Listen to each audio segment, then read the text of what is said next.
Hello, my little artist. Today, we are going to draw something so colorful and yummy that everyone will say wow. It's so cute and so bright. Yes, we are making a round-shaped rainbow cake.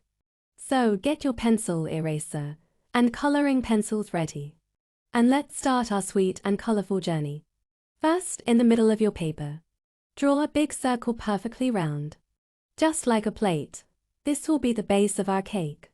Now, on top of that circle, draw another slightly smaller circle to make the top layer of the cake.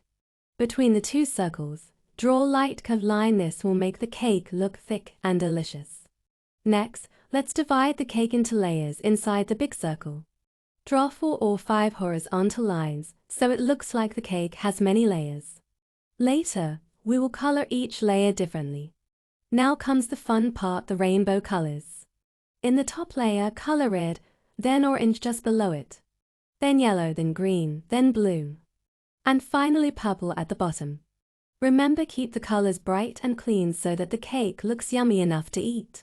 On the top surface of the cake, the top hue, draw a light circular pattern and fill it with the same rainbow colors so the cake looks colorful from the top too. Now let's decorate. Draw tiny colorful sprinkles on top, like little dots: red, yellow, green, blue. If you like, you can also draw a small red cherry right in the center to make it even cuter. Don't forget to draw a plate around the cake. Make a big round outline for the plate and color it light gray or pink. Finally, in the background, add balloons, stars, and smiley faces to make it look like our rainbow cake is ready for a party. There you go, kids. Your round-shaped rainbow cake is ready, colorful, fun, and totally awesome. Now show it to your friends and say, "This is my magic rainbow cake."